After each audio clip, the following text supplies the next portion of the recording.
Welcome, everybody. This is the first time that Erlang LS is officially presented to the community, so I'm particularly excited about that. Big disclaimer, I am not an IDE person. At least until now, I haven't been really involved into text editor developments or plugin developments or that sort of things.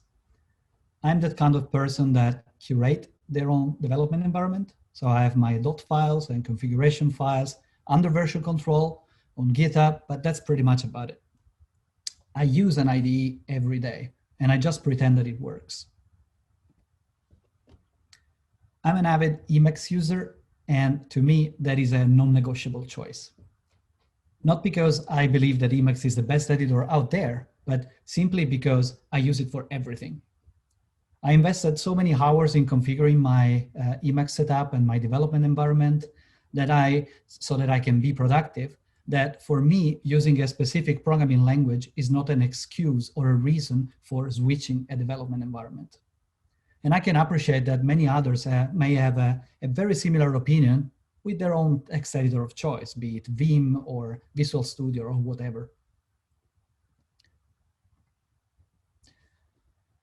Today, I would like to do a few things. First of all, I would like to clarify a bit the terminology and the jargon, which are around Erlang LS and language servers in general.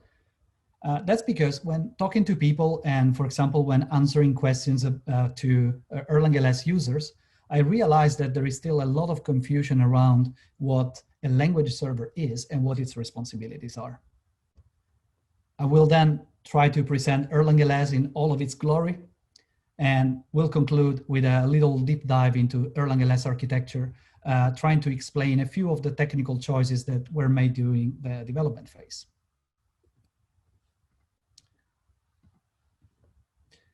But let's take a step back and start from the beginning. Who am I? I'm Roberto Aloi. I've been part of the Erlang community for about 12 years now. I'm originally from Sicily, and I moved to Stockholm, Sweden 7 years ago. In Sweden, I work at Klarna, a company which operates in the fintech industry. Where I'm at Klarna, I spend most of my time around a system which is called Cred. Cred, the name Cred, comes from the very old name of Klarna, which was Kreditor. Cred is a monolithic Erlang system. I like to call it a distributed system with a fixed topology. The Cred codebase is organized in a monorepo. It's made of 250 Erlang applications, and it counts about 1.5 million lines of code. The reason why I mention Cred in this talk is because Cred is probably the main reason why I started working on this project called Erlang LS. Back in 2015, I was already working on Cred, and I was pretty satisfied with my development environment. I was using Emacs, of course, and I had this thing called Erlang Mode, so the Emacs plugin for Erlang, which ships with Erlang OTP, that provided things like syntax highlighting and code indentation. On top of that, I installed another plugin for Emacs, which is called EDTS, or Erlang Development Tool Suite. And EDTS was adding two features that I consider crucial for my Cred development. They were code navigation and finding callers. Code navigation allowed me to, for example, given a function, to jump to the definition of that function with a single click, and I could jump back. Finding callers would allow me to find whoever in a 1.5 million lines of code was invoking my function from the code base. I also tried a bit more advanced stuff, like auto-compilation of the code, or even refactoring tools embedded in Emacs, but I never got too engaged with those tools. The reason is that there was too much friction in my using experience. I had false positives, and I have problems with them. So they tended to end up between me and the code. They ended up being a distraction, so I decided to always disable them by default. Later in 2018, that's where the crisis came. So my development environment started to feel unstable. That coincided with the other of EDTS leaving the Erlang community for doing something else, and the EDTS project becoming a bit of an orphan. New versions of OTP started to arrive, and my EDTS setup started to break more and more. I didn't really want to fix EDTS myself. I was just pretending that it would work.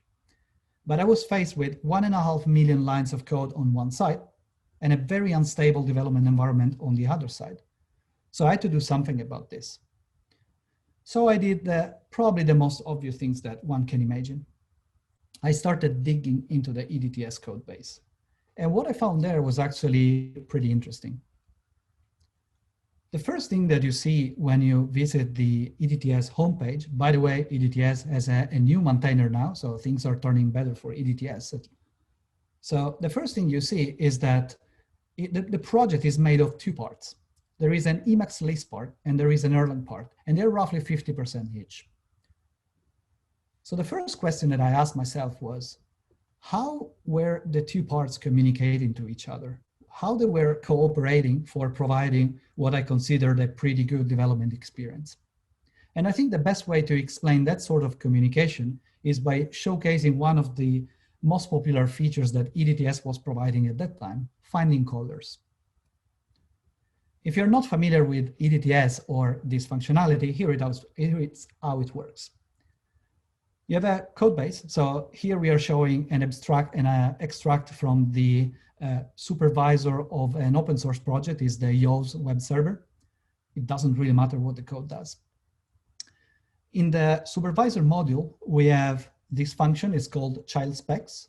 It doesn't take any arguments, so it has arithmetic 0. What we would like to do is that whenever hitting a shortcut, we would like to know who in the code base is actually referring to this function. So we would like to get something like this. In this case, for the child specs function, we would get 2 entries.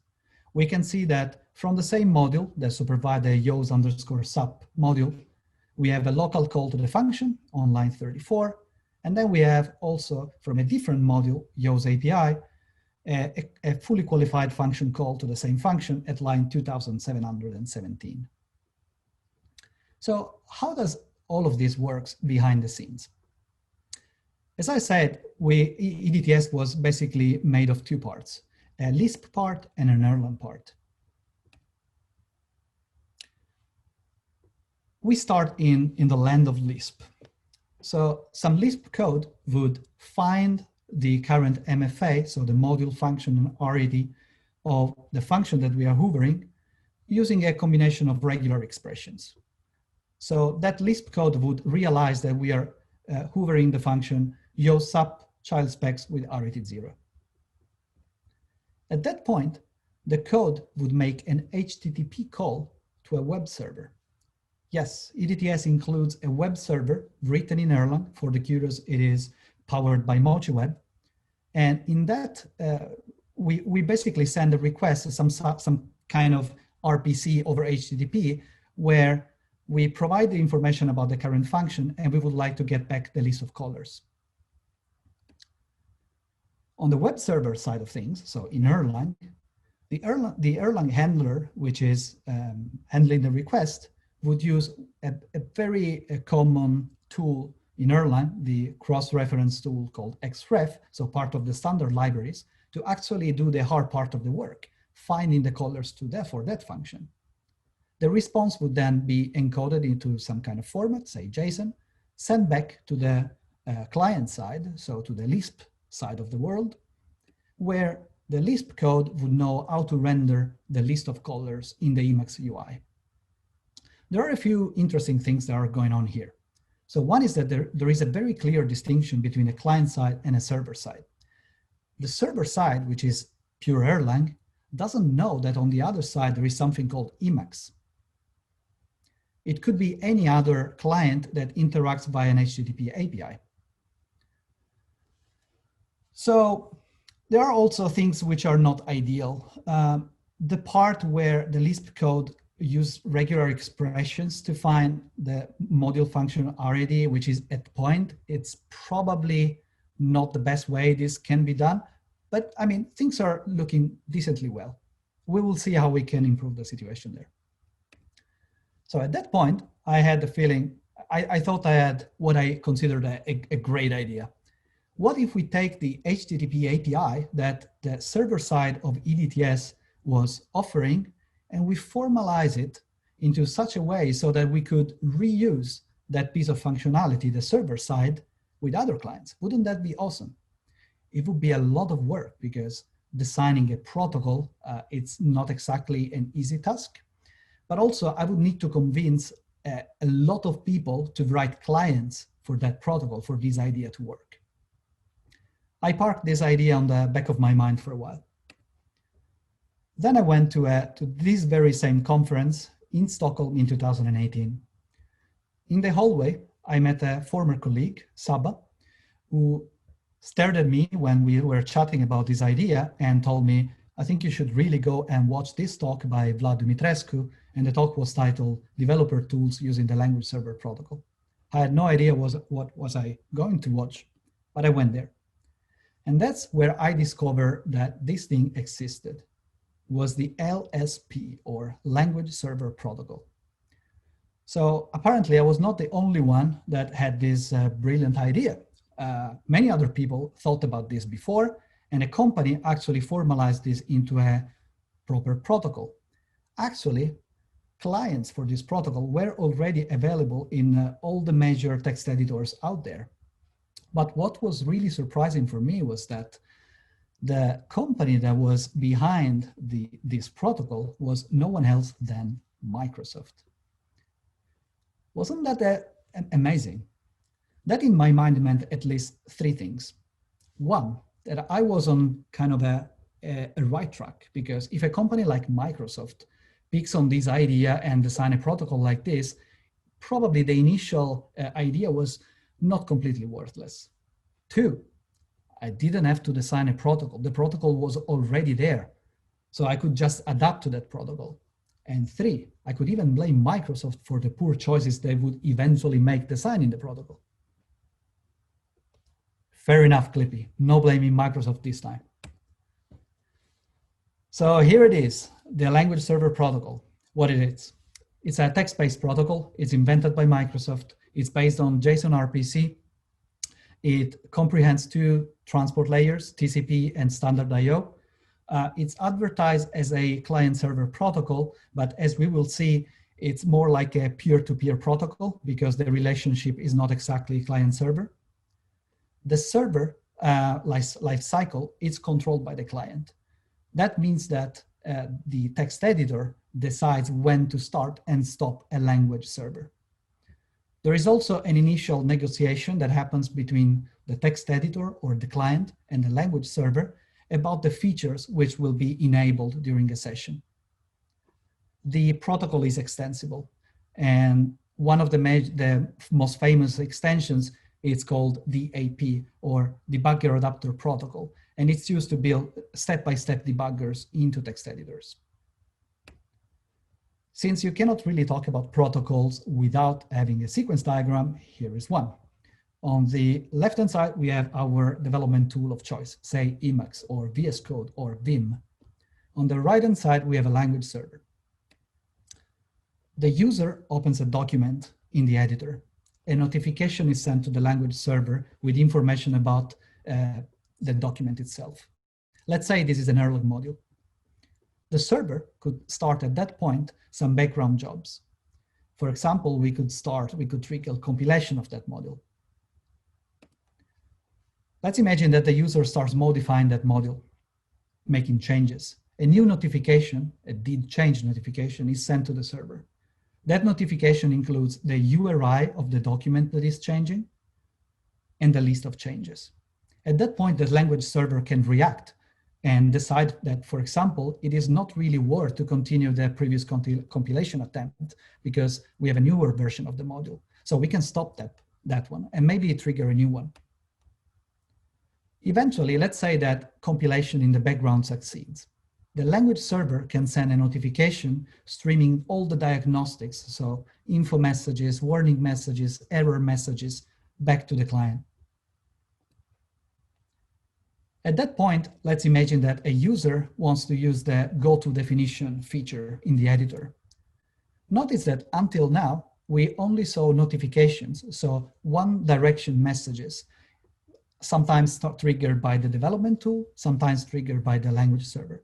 This time we have a request response. So it's a synchronous request, this time started by the development tool. The user has an explicit action, wants to jump to the definition. We pass the URI of the document, and we pass the location where we are. Notice how this is like a big improvement compared to what EDTS was doing when it was trying to figure out the thing at point by using regular expression. Now we can actually send the location to the language server, and we can leverage Erlang libraries to use the abstract syntax tree and all the information that we have about the module to figure out exactly what is at that location. Given that we have the location, we can also find the location of where the thing is defined in the code base and send back a response. Here is what a request response looks like. It's plain text, looks like JSON. We can see that in the request, we are asking for a definition. We are in the Yoast API module, line 2662:25. And we get that the definition for that function defined in there using that point, it's in the Yoast supervisor module in line 45 between columns 0 and 11. So now that we have a bit of a common understanding about what the language server protocol is and what a language server is, we can now properly introduce Erlang LS. Erlang LS is an editor agnostic by definition, language server providing language features for the Erlang programming language.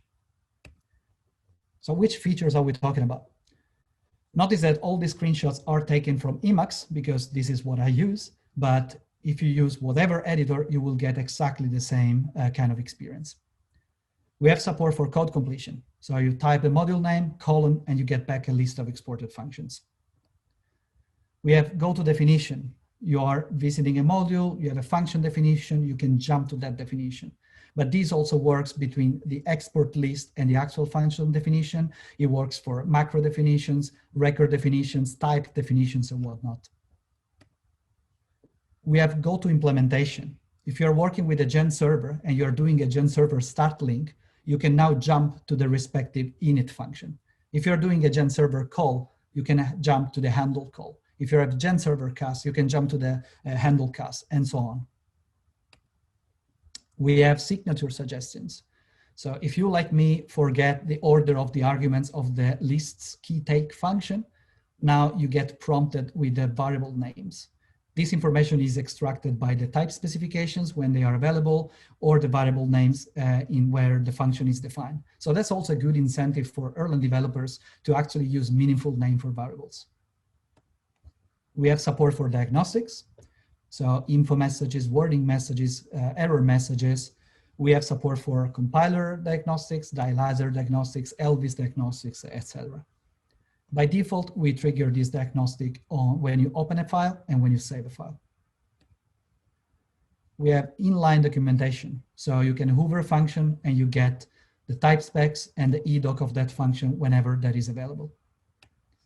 We have the possibility of finding references. So given a function, you can find who is calling that function in the code base, like EDTS was doing. You can either jump to those places or you can get a preview without leaving the current buffer. We have support for workspace symbols. These things are useful, for example, to be able to jump to a given module by name, or to build something like a side outline where we have the list of functions for a module for easier navigation. So, which editors are currently supported by Erlang LS? By now, you should know that the correct answer is every text editor which includes an LSP client. This is the case for Emacs, Vim, VS Code, Sublime, and others. With some limitations, we also support IntelliJ, but the LSP clients in IntelliJ has some serious limitations, so we still do not advise using Erlang LS with IntelliJ. Erlang LS is an open source project. It started as a hobby project in 2018. Today it counts 21 contributors. I would like to use this opportunity to thank all of them, and especially Juan Facoro from Klarna and Alan Zimmerman from WhatsApp, who have been heavily contributing to the project. The project is still under heavy development, but it's already usable and stable. It is exercised on two of the biggest code bases that I'm aware of, the Klarna code base, which counts 1.5 million lines of code, and the WhatsApp code base, which counts, if I'm correct, 4.5 million lines of code. So all of the corner cases where you write very weird macro definitions and you use special parse transforms and whatnot should be kind of covered. The backlog is big, but help is very welcome. So now we can have a little of a deep dive into Erlang LS internals. I would like to start with an observer overview of the Erlang LS application. Erlang LS is pure Erlang. It comes as an Erlang application. We make heavy use of OTP behaviors and patterns. This is also because we would like contributors to reach the code base and to get a familiar place there. This little thing that you see at the bottom, it's called the ELS server. That's the Gen server, which basically coordinates the communication with the client. Whenever a request is handled by the server, it gets dispatched to one of our providers. We have a one-to-one mapping between a feature and a provider. This allows contributors that want to look at how a feature is implemented to just look at a very, very small place in the code. They have a very single provider that encapsulates the entire functionality. Also, having providers as processes under a supervision tree brings other advantages. For example, if we have a problematic call, say that the provider crashes because of a misbehaving client or because of a bug in the server, that request would obviously fail, but then the process would be recreated and hopefully subsequent requests would keep coming and being handled successfully. We also have another thing there that you can see. It's called, we call them background jobs. So this is a little framework that comes with Erlang LS and allows contributors to implement their own features when they run in the background without having to spawn their own processes.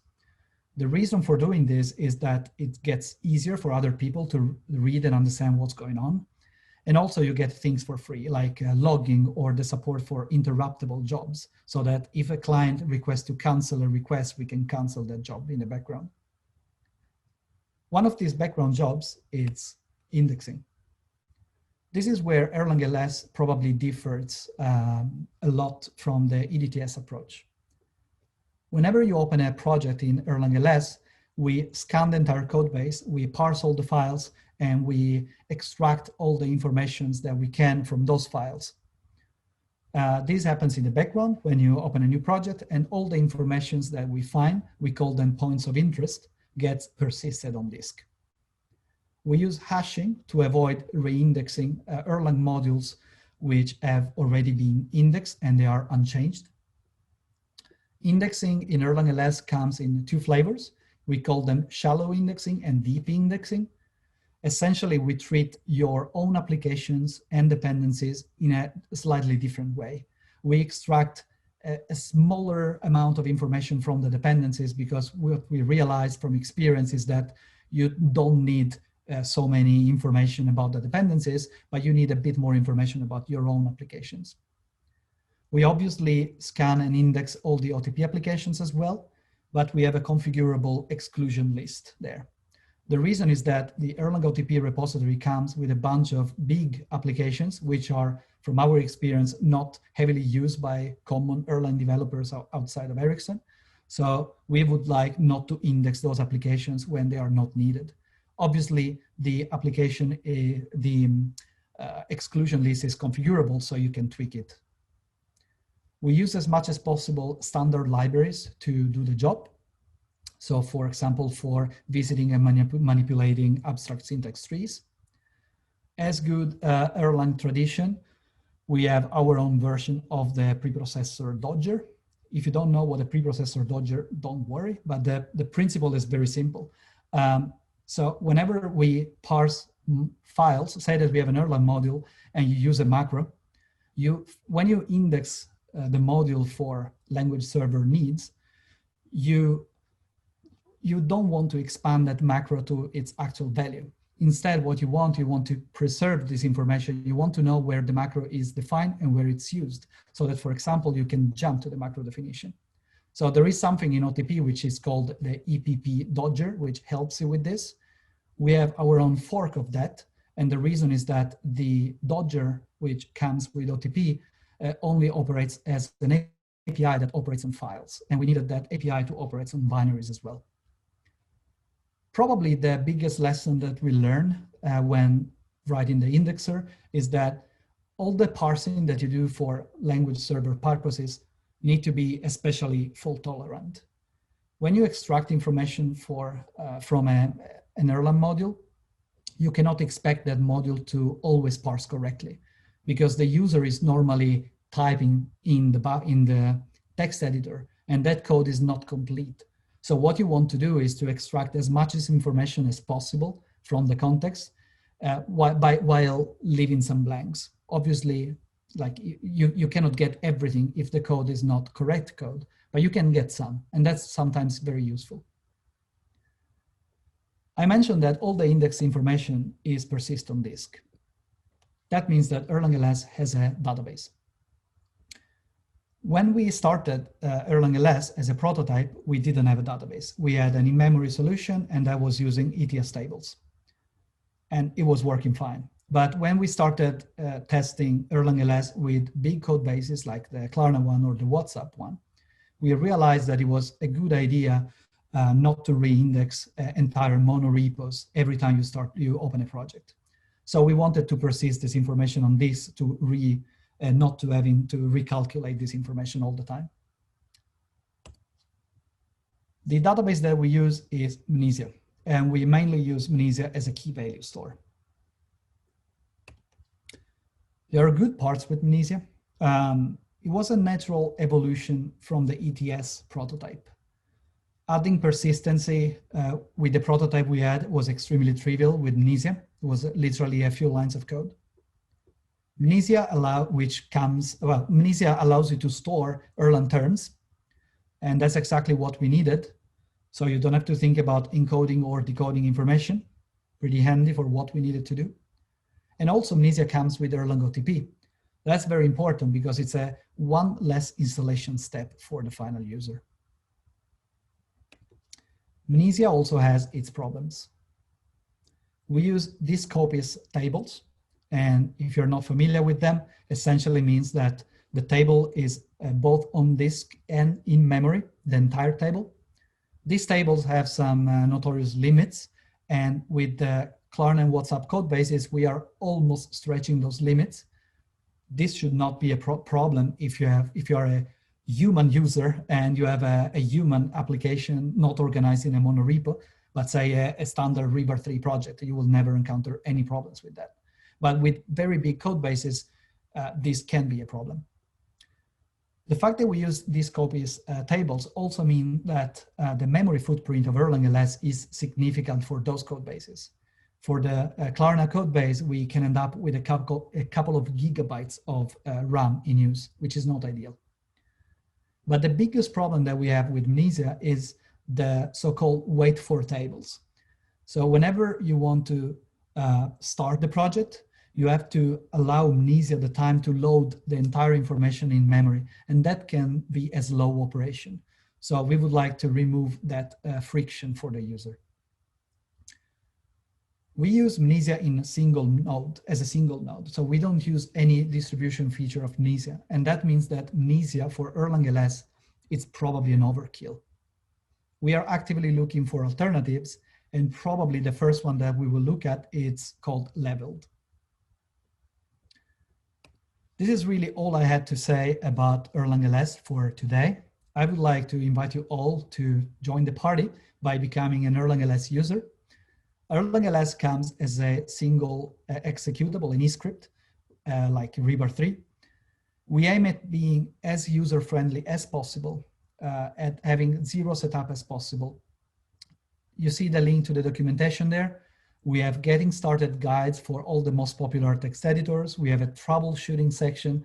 We have an issue tracker, and we have a Slack channel in the Erlanger Slack. You will see the links at the end of this presentation. It's fun to be at a concert, but it's a lot more fun to actually join the band. So we would like to welcome you in contributing to Erlang LS as well. It doesn't matter if you are an expert in abstract syntax trees or parsing files. It doesn't matter. Maybe you are the author of an amazing Erlang tool, maybe a refactoring tool, or maybe a formatter, and you would like to integrate with that with Erlang LS. Or maybe you just use Erlang LS and would like to implement a feature, something that you would like to see in the editor, say something that would allow me to identify unnecessary include libs, or something that when I use a record prompts me with the possibility of including that record definition, like including the header file where the record is defined, these sort of things. So get in touch. Probably the best way to join the band is to join one of our weekly syncs that happen on Fridays. In that case, if you are interested, just ping me. I'm Roberto Aloi on the internet, so we can set that up. And that is really everything. Here you have the links to the source code, the documentation, the issue tracker, and the Slack channel that we use. And thank you all for listening. Thanks, Roberto. This is awesome. I mean, really, really cool stuff. And thanks for sharing this, and thanks for all the work and setting it up over the years. I mean, this is the true sense of the community spirit that we have on the Beam. So thank you so much.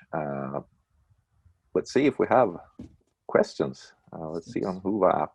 And I think one question was already answered, what kind of database you used, and that was clearly answered. But then what kind of other optimizations? I think there was a question on sort of what kind of optimizations have you worked on, and what have you done in that area?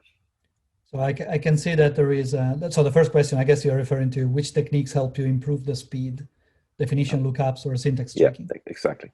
Well, Erlang LS is just the glue, essentially. We use as much as possible or the standard libraries from Erlang. So we essentially invoke functions that already exist. Sometimes when we find problems with those kind of things, we just talk to either the OTP team or people that we know are the expert in those areas, and we try to get some help. But really what Erlang LS does is connecting those tools with the text editors, nothing else. We actually try not to reinvent the wheel and not to re-implement those tools, because that would be impossible from our side. Yeah, that question was from Peter Ulrich, and it was exactly about that, the speed for definition lookups and syntax checking. So I think yeah, also one thing I can add is that since we index everything, when you jump to definition, it's much faster than what EDTS was doing, because it's just a lookup in the database. You basically have the location where, so when you are identifying the function where you are at, you just query the database to say, can you give me the location? And the database already contains that information. It doesn't have to calculate it. Thank you. So here's another question from Sankit Sapkal. So can Erlang LS jump to a specific gen server cast call based on the request? For example, gen server cast do something parameter list. Can it jump to handle cast for do something? I found this helpful while browsing gen server and gen FSM code.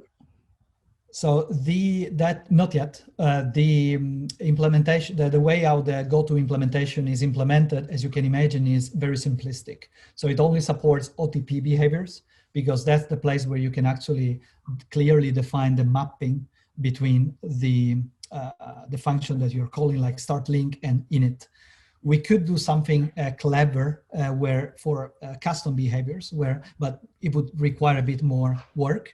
But I think it's doable to a certain extent. I would say that probably you cannot be perfect on this, but I think something can also be done, because normally when you want to jump to the exact clause where a callback function, the callback function that is implemented, you can probably use some heuristics like atoms matching or this kind of things. But no, it's not implemented right now. It would be really nice if you can come up with a suggestion or a PR on these kind of things. Thanks. So here's a question from Danilis Petrov. So maybe it's sort of a question or a feature request. So maybe it's possible to have a repo distributed cache with Nisha among your teammates, colleagues who are working on the same big project. So we had discussed this as well with a colleague. So there are a lot of things that can be done. For example, the language server could be extended to be that this concept could be extended for changing the way we do, for example, interviews over the web or pair programming. Because what you could have is a centralized repository where you have like your code base, and then everyone using their own text editors and interacting with the server. The problem is that the language server protocol as it is doesn't support this use case. So it would need some changes there, but it would be really, really interesting to understand what can be done there. Cool, thanks. There was a question if there was the language server for Elixir 2, and that exists. So that was already answered immediately. Yes. It exists, and what I can add is that we started getting in touch with the Elixir folks. We had an initial meeting, and what we discussed is what could be actually done in common, because a lot of the stuff that the language servers do, it's receiving these requests from the clients and dispatching these requests to other things. And there is also a bunch of other features that could actually be reused. So we started to making a list. There is a channel in the Erlang Slack. I don't remember what it's called, probably like Beam LS or something like that, where we are starting the discussion about what could be done to reuse some of this code across multiple Beam languages. Yeah, and the question was from Raimo Niskanen, by the way, and the answer was from Benedict Reinhardt. So great. I mean, we see the Beam working together. That's awesome. Another question: how about indentation style support from Pablo Costas Sanchez? So for indentation, well, we'll see what we can do. It's not something we do right now because it's not part of the protocol as far as I remember. But one thing we are looking at is the so we are looking at refactoring. So the formatting and refactoring are supported by the protocol. So we have plans for that, but I don't think I can answer here because that requires a very long answer, but I'm happy to have the discussion after this. Final question from Ramkumar Rajagopalan. Sorry if I pronounced that incorrectly. Any plans for OTP to get an official language server? Isn't that official enough? No, I mean, the OTP team, we started a discussion there as well.